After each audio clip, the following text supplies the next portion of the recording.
YouTube, welcome back, and today I wanted just to kind of quickly show you guys a recent NATO purchase or watch strap purchase I did. These all came from cheapestnato.com. Actually, it's a new place I just recently discovered, and because they have pretty good prices, it's hard not to get a bunch. So actually this is my first order, so I thought I'd kind of go through and let you know kind of goods and bad about some of their stuff. So the first one I got was this bronze single pass burgundy, and this one is pretty nice. It's super soft.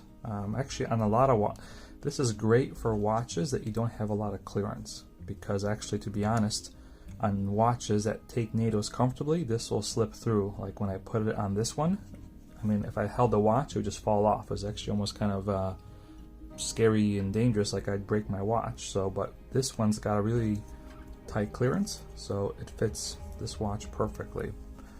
The one thing about some of their straps, they're very short. So I'll give you an example. So I don't have a ginormous wrist, you know, it's about 6¾ maybe 7, but when I put this on, I mean, look, it just barely makes it to the second keeper, which I guess is okay because you don't have to fold it over, but I don't know, just thought it was kind of strange. Actually, this one's a little tight. Let me actually put down one, so I make it there, so you can kind of see it just barely makes the second keeper. And like I said, right now I'd say my wrist is about 6¾ maybe a little bit over. So that's the burgundy.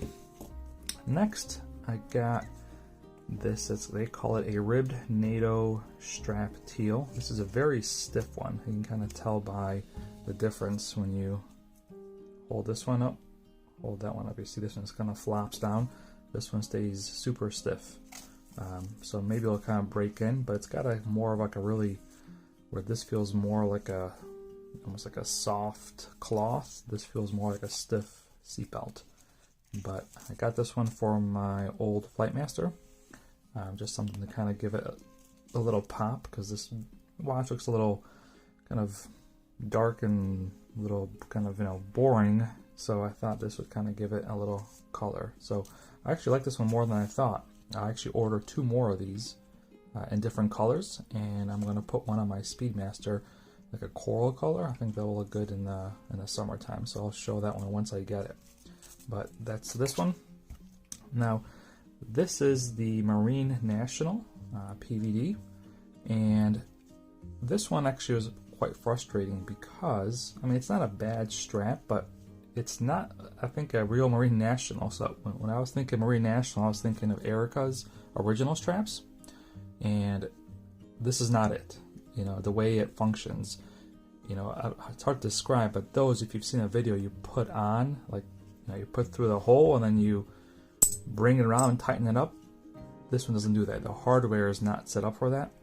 I spent like an hour trying to figure out why it doesn't work like others, and only to realize that the hardware is almost backwards. Like this should be on here and that should be on there for it to work. But it's not a bad strap, it just doesn't wear like I had hoped. So this one's kind of a pain in the butt to put on. You basically have to, you know, as you can see, this is going to be frustrating. It's not that hard, I'm just trying to do it on camera, but there you go. So once you get it on, it's actually pretty comfortable. It makes it, I think it's great for the Pro Trek. You know, it gives a little give, and then one of the things I like about it is you can just adjust it. So if you wanted to wear it higher, let's just say you're really like a outdoorsman and you need to wear 2 watches or something, you know, or you want to wear like a dedicated compass or something, you can raise this one up higher if you wanted to wear like something else, some other tool here. So pretty cool. It is pretty comfortable. It's just a pain in the ass to put on, and it's just not what I was expecting. So word of caution, if you're expecting like the Ericas where you loop it and then you like tighten it and then loop it again, if that makes sense, you just have to watch a video to understand it. This is not how this one works. This is just a simple put on and off. So this is the Marine National. Next, we have the Desert Camo. So this is what they call a premium NATO desert camo strap. And this is actually a 22 millimeter. And if you know anything about the Flighty, you know this is a 21 millimeter watch, but it does fit. So it's a little snug, but fits no problem. One thing I've done to my Flightmaster is I actually bent the spring bars out a little bit, so that way I can easily use 22 millimeter straps on this one, because you know, I'm not about to invest in 21 millimeter now. So my rule of thumb is it's either 20 or 22. I'm not dealing with these obscure sizes. Wipe this one. So this one I think works well. It is a double pass through, which I typically don't really like too much because it makes the watch too tall on your wrist. But being this is a quartz, you know, it's not as thick as like you know, some automatics might be. So this one's not bad. I don't mind the double pass through. And you know, if you ever get sick, it's always nice to buy double pass through, because if you ever don't like it, all you got to do is just cut it. You know, get a cigarette lighter to kind of fuse it, and then you got a single pass through. So usually I'll always buy double pass through, and then because I know that I can always make it a single if I want. But that's the Desert Camo. And last but not least is the ribbed NATO. Oh no, this is the adjustable bronze single pass through. So I got this one specifically for this watch because I wanted the bronze hardware to match. And very nice strap. It feels like similar quality to this one, just a little thicker and a little stiffer, but still, you know, still doesn't like stick out. This is the one that when I put this burgundy onto the Seagull, it would just fall. That's why I was like, it actually made me scared that if I were taking it off, it would just slips right off. So not going to use that one. I put it on the Casio. I actually bought this one for this one as well, so I can kind of switch off, but that's going to be more now for my Seiko. But yeah, fits good. These are also adjustable. Both of these are. So you can actually adjust the buckle, how kind of, you know, how you want to, how far up or down you want it.